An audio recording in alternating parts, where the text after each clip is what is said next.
The Assembly will hear an address by His Excellency José Raúl Mulino, Quintero, President of the Republic of Panama. I request protocol to escort His Excellency and invite him to address the Assembly.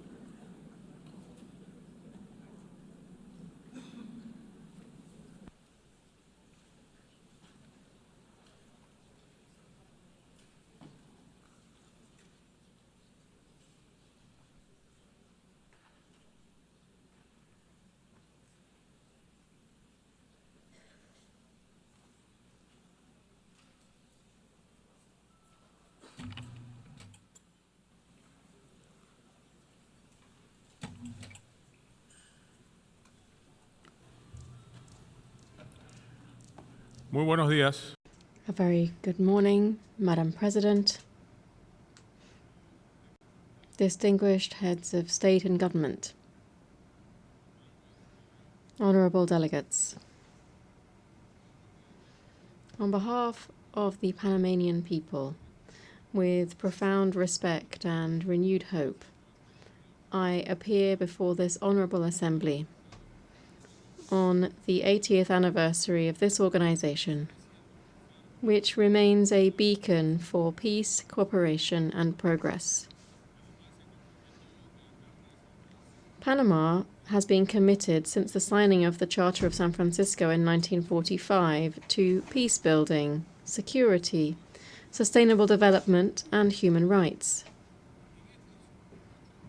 Over these 8 decades, our country has championed multilateral diplomacy and public international law as a cornerstone of our foreign policy. The UN 80 initiative, presented by the Secretary General Antonio Guterres, offers an opportunity to reflect on the past, to raise awareness of present threats, and to envision a fairer future.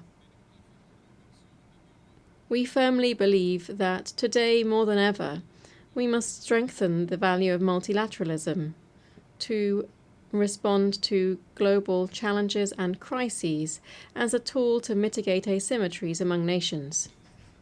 In this regard, I wish to highlight that multilateral policy contributed to our country's removal, for instance, from discriminatory lists imposed by the European Union and the Financial Action Task Force.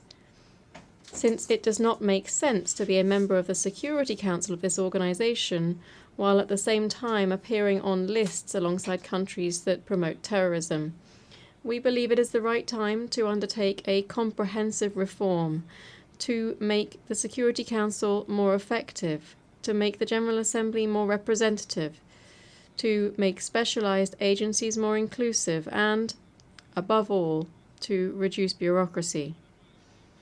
Panama, just like other countries, calls for greater representation of Latin America and the Caribbean in decision-making bodies. The time has come to update the architecture of multilateral governance. Our region is the world's leading exporter of food. It is home to a strategic canal linking the Atlantic and the Pacific, and it holds more than 50% of the planet's biodiversity. We are major suppliers of minerals.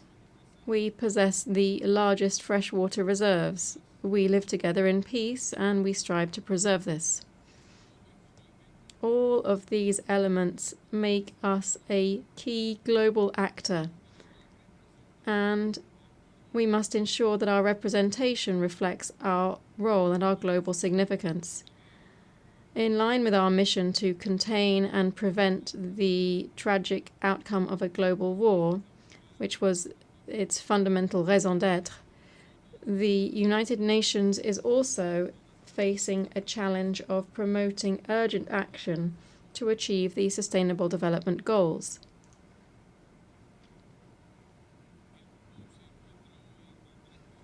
Today, the world is facing a trifecta of devastating crises: climate change, pollution, and biodiversity loss, all against a backdrop of weakened cooperation. The response to these crises must be swift and united. In response, Panama has put forward its Nature Pledge, which is our pact with nature. This is a new way of understanding environmental and climate policy, integrating our obligations on climate, biodiversity, and land into a single national commitment. In practice, Panama is pledging to curb its emissions by 2035. Even as a carbon-negative country, we believe there's always room to take further steps towards sustainability for future generations. To this end, we will be restoring 100,000 hectares of priority ecosystems, including mangroves and water basins, because nature, we think, is our front line of defense against climate change. Panama trusts in a renewed United Nations, one that strengthens digital security and international cooperation with ethical and inclusive principles, that supports just energy transitions, and one that upholds freedom of expression. In this spirit, we reaffirm our unwavering respect for freedom and democracy in our region, which continues to suffer from instability at the hands of those who disregard the popular will expressed through the ballot box, or who simply do not permit open and transparent elections. We aspire to be a member of the United Nations that is capable of preventing conflicts before they arise, that can better respond promptly to humanitarian emergencies, that better coordinates its field agencies, and that more faithfully represents the diversity of peoples across the globe.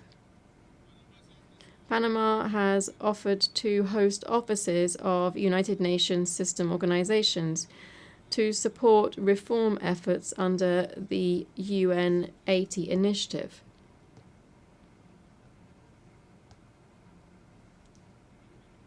I also wish today to express my solidarity with the Japanese people. This on the occasion of the 23rd anniversary of North Korea's admission of its abduction of at least 17 Japanese nationals. The world needs to know the truth so that these events are never repeated, and Japan deserves justice. Ladies and gentlemen, I cannot let this opportunity pass without highlighting that we have now completed a quarter century since our canal was transferred into Panamanian hands. As of the 31st of December 1999, the Republic of Panama took up the works and operations of the canal efficiently, safely, sustainably and neutrally, this in accordance with the Panama Canal Treaty, Torrijos Carta Treaty, and the Permanent Neutrality Treaty, which were both signed in 1977. Since then, we have administered the waterway in exemplary fashion, contributed to the country's economic development, and operated the canal for the benefit of international navigation. Over this period, Panama expanded the interoceanic route using our own resources to meet the demand of larger vessels. Now we are taking another step forward. We are supporting the Panama Canal Authority in the development of the Rio Indio Reservoir. This is an ambitious project to ensure water supply for our population and the canal, so that vessel traffic is not threatened by recurring droughts in our region. Our waterway serves more than 180 maritime routes and more than 140 nations, and approximately 4% of global trade passes through it. We are committed to ensuring efficiency in support of international logistics.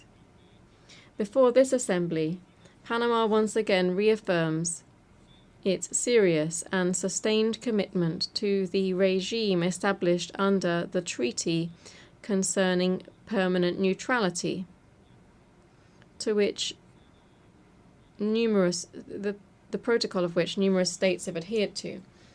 Neutrality is the best formula to safeguard the security of our canal, a global public good.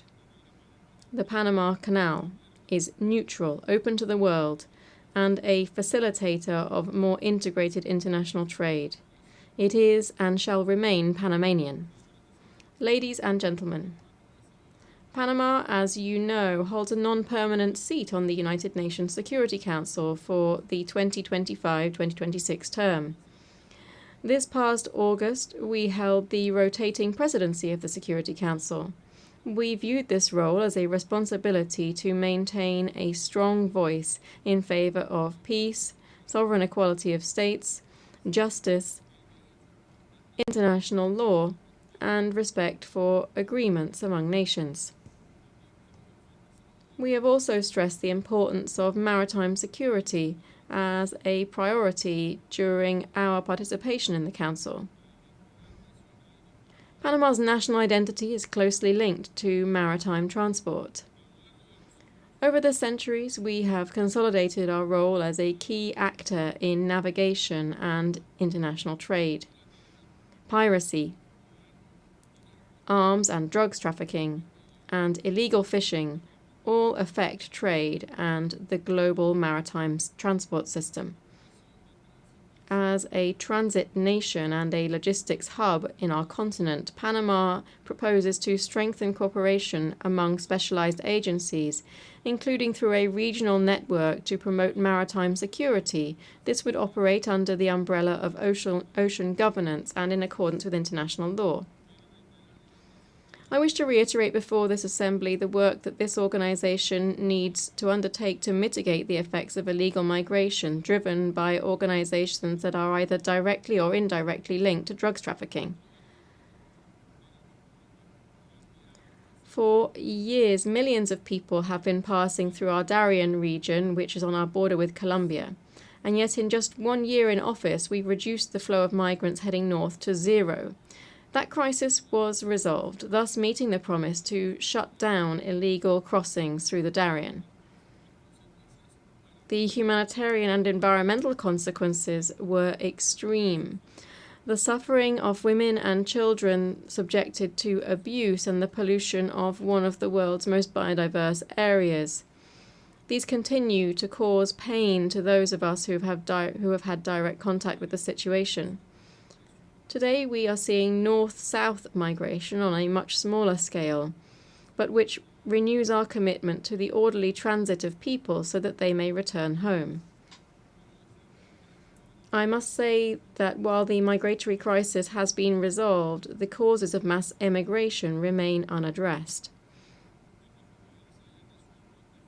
The fact that our country has resolved this scourge doesn't mean that we should let up in our demands for concrete responses, such as in the case of the border between Haiti and the Dominican Republic, which is facing unchecked migration that also has an effect on the entire region. It's essential that we find clear solutions both for the Haitian crisis and, more generally, for effective control of migratory flows. We are currently suffering from the growth of another illegal activity, which is drug trafficking. Today, it poses a threat to human lives and a grave risk of instability throughout the entire region due to the different cartels operating there. Just to give you a quick idea, this year alone, Panama has seized nearly 150 tons of cocaine and other drugs. This is an historic and alarming figure, one which compels us to step up our efforts to seek greater cooperation and to galvanize resources in a struggle that must be a common cause among all nations of the world. Honorable members, next year, the Amphictyonic Congress of Panama, convened by the liberator Simón Bolívar, will celebrate its bicentenary. Its proposal was for an international system based on the sovereign equality of states, justice, law, and international cooperation to achieve the people's common goals. We hope that this commemoration will serve as a new starting point for international cooperation, one that respects and elevates the values of sovereignty, peace, and peaceful coexistence, values that must guide our work in this and other global fora. Honourable members, before this forum of global peace and international cooperation, I reiterate the faith of the Panamanian people in the United Nations system. At times of crisis, when the winds of unilateralism, polarization, and fragmentation are blowing, Panama will raise its voice in defense of multilateralism. Panama will remain an enthusiastic member of the United Nations, a defender of international law, and a tireless proponent of global peace. Because, as this year's theme reminds us, we are stronger together, and only together can we build a fairer and more humane future for all. Thank you very much.